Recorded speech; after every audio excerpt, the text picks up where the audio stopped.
సాధారణంగా మనం షాపింగ్ చేసే సమయంలో ఈ ప్రోడక్ట్ కి గ్యారంటీ ఉందా లేదా అని అడుగుతాం. అంటే ప్రోడక్ట్ డ్యామేజ్ కాదు అన్న నమ్మకం షాప్ వాళ్ళ దగ్గర నుండి తీసుకుంటాం. కానీ తెలంగాణ పాలిటిక్స్ లో ఈ గ్యారంటీ అనే వర్డ్ ఒక ఓట్ బైట్ లాగా మారిపోయింది.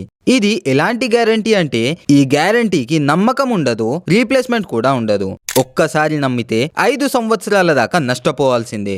ఇంకా తెలంగాణలో చాలా మంది ప్రజలు దీన్ని అనుభవిస్తున్నారు కూడా. అదే మన కాంగ్రెస్ గవర్నమెంట్ యొక్క 6 గ్యారంటీస్. ఎలక్షన్ ముందు కాంగ్రెస్ ఇచ్చిన 6 గ్యారంటీస్ రూరల్ ఏరియాస్ లో పబ్లిక్ ని చాలా అట్రాక్ట్ చేశాయి. పబ్లిక్ అట్రాక్ట్ అవ్వడంలో ఎలాంటి తప్పు లేదు. ఎందుకంటే ఎవరికైనా మునుపటి గవర్నమెంట్ కంటే మేము ఎక్కువ ఇస్తామని చెప్తే ఖచ్చితంగా ఒక ఆశ కలుగుతుంది. ఇక్కడ పబ్లిక్ నమ్మడం తప్పు కాదు, గవర్నమెంట్ మోసం చేయడమే తప్పు. కాంగ్రెస్ గవర్నమెంట్ తెచ్చే 6 గ్యారంటీస్ ఈసారి తెలంగాణలో మార్పు తీసుకొని వస్తాయని అనుకున్నారు. కానీ గ్రౌండ్ రియాలిటీకి వస్తే సగానికి సగం మంది కూడా లబ్ధి పొందటం లేదు. ఇంకా లబ్ధి పొందిన వాళ్ళు కూడా delay, verification, pending at office, ఇంకా ఇన్కంప్లీట్ రోల్అవుట్ లాంటి ప్రాబ్లమ్స్ ఫేస్ చేస్తున్నారు. సో ఇక్కడ క్వశ్చన్ ఏంటంటే కాంగ్రెస్ గవర్నమెంట్ ఈ 6 గ్యారంటీస్ ని పబ్లిక్ బెనిఫిట్ కోసం ఇంట్రడ్యూస్ చేశారా లేదా పబ్లిక్ ఓట్స్ కోసం ఇంట్రడ్యూస్ చేశారా?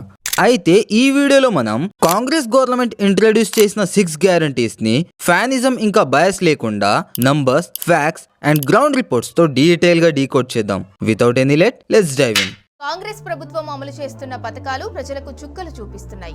బడ్జెట్ కూర్పు రాష్ట్ర ప్రభుత్వానికి కత్తి మీద సాములా మారింది. కాంగ్రెస్ పార్టీ 6 గ్యారంటీలు ప్రజలకు 6 చెరువుల నీళ్లు తాగిస్తున్నాయి. 100 రోజుల్లో ఈ పథకాలను అమలు చేస్తా. 2500 ప్రతి మహిళకి ఇస్తున్నాడు, ఇచ్చిందా? ఇవ్వలే. అన్ఎంప్లాయ్మెంట్ జాబ్ క్యాలెండర్ ప్రకటిస్తున్నాడు, ప్రకటించిందా? ప్రకటించలే. రైతు బంధు లేదు, నువ్వన్న పింఛను లేదు, 2500 లేవు, 200 యూనిట్ల కరెంటు లేదు, ఏది దిక్కు లేదు కదా. నువ్వు అవన్నీ చేయి ముందు.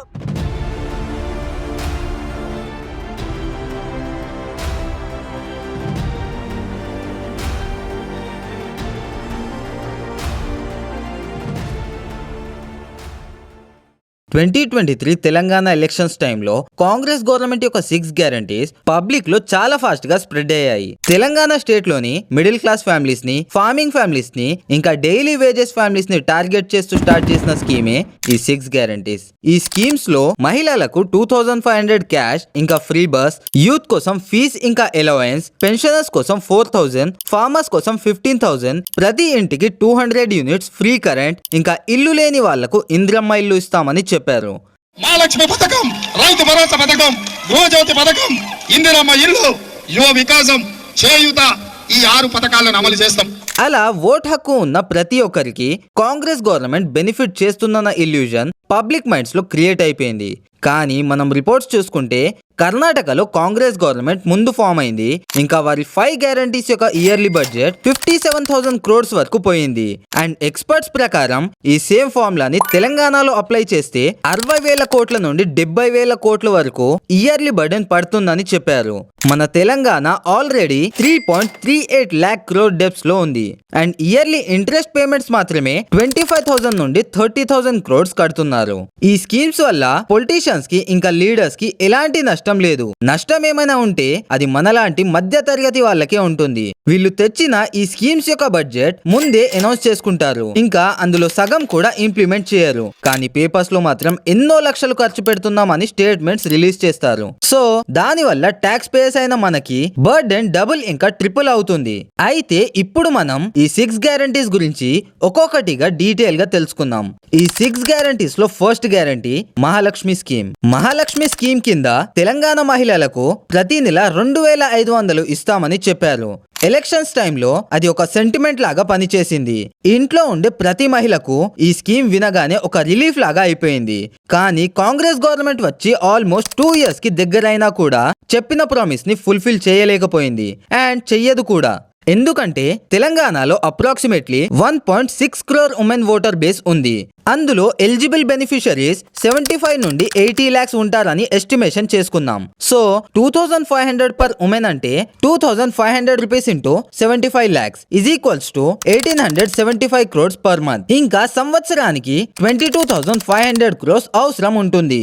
సో ఈ స్కీమ్ ఇంప్లిమెంట్ చేయడం చేతకాక మాటల వరకే ఆపేశారు. ఈ మహాలక్ష్మి స్కీమ్ లోని ఇంకో ప్రామిస్ గ్యాస్ సిలిండర్ 500కే ఇస్తామని చెప్పారు. తెలంగాణలో 52 నుండి 55 lakh గ్యాస్ కనెక్షన్స్ ఉన్నాయి. గవర్నమెంట్ సిలిండర్ రేట్ వచ్చేసి 1100 నుండి 1200 రూపీస్ ఉంది. ప్రామిస్ ప్రకారం సిలిండర్ ని 500 రూపీస్ కి ప్రొవైడ్ చేస్తే 600 నుండి 700 రూపీస్ మైనస్ చేయాల్సి వస్తుంది. ఒక ఫ్యామిలీ ఒక నెలకి ఒక సిలిండర్ తీసుకుంటే గవర్నమెంట్ కి ఇయర్లీ మరొక 4000 crores నుండి 5000 crores బర్డెన్ పడుతుంది. ఈ స్కీమ్ లో మరొక promise RTC bus for women. ఈ స్కీమ్ స్టార్ట్ అయిన 6 months లోనే ఉమెన్ ట్రావెలింగ్ 65% కి పెరిగింది అని టీఎస్ఆర్టీసీ చెప్పింది. అంటే ఆల్రెడీ లాస్ లో ఉన్న టీఎస్ఆర్టీసీ ఆర్గనైజేషన్ ఇంకా లాస్ అయిపోతుంది. TSRTC daily operations like salaries, diesel, maintenance, repair, insurance అన్ని కలిపి nearly 15 to 18 crore rupees per day అవుతుంది. అంటే టోటల్ గా ఈ మహాలక్ష్మి స్కీమ్ వల్ల గవర్నమెంట్ కి 30,000 నుండి 32,000 crore రూపీస్ లాస్ అవుతుంది. సో ఈ లాస్ ని రికవర్ చేయడం కోసం గూడ్స్ పైన ట్యాక్సెస్ ని పెంచి ఆ డబ్బును మన దగ్గర నుండి వసూలు చేసుకుంటారు. ఇప్పటిదాకా మనం ఫస్ట్ గ్యారంటీ గురించి తెలుసుకున్నాం. ఇప్పుడు సెకండ్ గ్యారంటీ గురించి తెలుసుకుందాం. అదే గృహజ్యోతి 200 యూనిట్స్ ఫ్రీ కరెంట్. ఈ జనరేషన్ లో మిడిల్ క్లాస్ ఫ్యామిలీకి మంత్లీ కరెంట్ బిల్ అంటే ఒక మినీ టెన్షన్ లాగా అయిపోయింది. ఆ టెన్షన్ ని పూర్తిగా తీసేస్తామని ప్రామిస్ చేసిన గ్యారంటీనే గృహజ్యోతి. అందుకే పీపుల్ ఇన్స్టాంట్ గా కనెక్ట్ అయ్యారు. కానీ మనం గ్రౌండ్ రియాలిటీ చూసుకుంటే తెలంగాణలో 1.4 crore ఎలక్ట్రిసిటీ కనెక్షన్స్ ఉన్నాయి. దాంట్లో 92 నుండి 95 lakh హౌస్ హోల్డ్ కనెక్షన్స్ ఉన్నాయి. Average household monthly consumption వచ్చేసి 150 to 220 యూనిట్స్ మధ్యలో ఉంటుంది. అంటే చాలా మంది డైరెక్ట్ గా ఈ స్కీమ్ కి ఎలిజిబుల్ అయినట్టే. కానీ గవర్నమెంట్ మాత్రం ఈ 200 యూనిట్స్ యొక్క అమౌంట్ డిస్కామ్ కంపెనీకి పే చేయాలి. సో 1 యూనిట్ కాస్ట్ వచ్చేసి 6 రూపీస్ 50 పైసా నుండి 7 రూపీస్ 50 పైసా వరకు ఉంది. అంటే 200 యూనిట్స్ ని 7 రూపీస్ తో క్యాల్కులేట్ చేస్తే 1400 rupees per house per month అవుతుంది. మన స్టేట్ లో 95 lakh హౌస్ హోల్డ్ కనెక్షన్స్ ఉన్నా కూడా ఎలిజిబిలిటీ రీజన్స్ వల్ల లేదా రెంటెడ్ హౌస్ వల్ల చాలా మందికి గృహజ్యోతి స్కీమ్ అందడం లేదు. అందుకే మనం అప్రాక్సిమేట్లీ 70 lakh ఫ్యామిలీస్ కి క్యాల్కులేట్ చేద్దాం. So 1400 rupees into 70 lakh families is equals to 980 crore rupees per month and 11,000 crores నుండి 12,000 crore rupees per year discom కి పే చేయాలి. ఒకవేళ గవర్నమెంట్ ఈ అమౌంట్ పే చేయకపోతే 2014 కంటే ముందు ఫేస్ చేసిన ఎలక్ట్రిసిటీ ప్రాబ్లమ్స్ ని మళ్ళీ ఫేస్ చేయాల్సి వస్తుంది. సో ఇక్కడ క్వశ్చన్ ఏంటంటే ఆల్రెడీ లాస్ లో ఉన్న ఎలక్ట్రిసిటీ డిపార్ట్మెంట్ కి అడిషనల్ గా 12,000 crore రూపీస్ గవర్నమెంట్ ఎలా పే చేస్తుంది? అండ్ దానికి ఆన్సర్ మనమే, మిడిల్ క్లాస్ పీపుల్. రానున్న రోజుల్లో ప్రతి గవర్నమెంట్ పనిలో ట్యాక్సెస్ పెంచుతారు అండ్ వాళ్ళకి కావాల్సినంత డబ్బు వసూలు చేసుకుంటారు. అండ్ ఈ స్కీమ్ వల్ల కూడా ఎవరైనా నష్టపోతున్నారా అంటే అది మన మధ్య తరగతి వాళ్ళే అయి ఉంటారు. సో ఇది 6 గ్యారంటీస్ లోని సెకండ్ గ్యారంటీ. ఇప్పుడు మనం థర్డ్ గ్యారంటీ గురించి తెలుసుకుందాం. అదే ఇంద్రమ్మ ఇల్లు. మన దేశంలో అయినా మన రాష్ట్రంలో అయినా మన ఊర్లోనైనా ప్రతి మిడిల్ క్లాస్ ఫ్యామిలీకి, లోవర్ మిడిల్ క్లాస్ ఫ్యామిలీకి, ఇంకా డైలీ వేజ్ ఫ్యామిలీకి ఇల్లు కట్టుకోవడం అనేది ఒక లైఫ్ టైం డ్రీమ్ లాంటిది. మన సొంత ఇల్లు ఉంటే మనకి సెల్ఫ్ రెస్పెక్ట్, స్టెబిలిటీ, సెక్యూరిటీ అన్ని ఉన్నట్టే. సో ఈ గ్యారంటీ వల్ల కాంగ్రెస్ పబ్లిక్ ని ఎమోషనల్ గా మ్యానిపులేట్ చేసింది. తెలంగాణలో ప్రతి ఒక్కరికి డబుల్ బెడ్రూమ్ ఇల్లని ఇస్తామని, ఇంకా ల్యాండ్ ఉన్న వారికి 4 lakh రూపీస్ ఇస్తామని ఎలక్షన్స్ టైంలో ప్రామిస్ చేశారు. అలా కాంగ్రెస్ గవర్నమెంట్ ఇంద్రమ్మ ఇండ్ల కోసం 22,500 crores శాంక్షన్ చేసింది. మన తెలంగాణలో సుమారు 30 లక్షల కుటుంబాలకి సొంత ఇల్లు లేవు. అండ్ గవర్నమెంట్ శాంక్షన్ చేసిన ఇల్లు 4.5 లక్షలు మాత్రమే.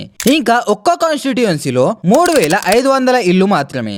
మరి ఎలక్షన్స్ క్యాంపెయినింగ్ చేసే సమయంలో మేము కేవలం 3,500 మందికి ఇల్లు ఇస్తామని, ఆ 3,500 మంది మాత్రమే మాకు ఓట్ వేయండి అని చెప్పారా? లేదు, చెప్పలేదు.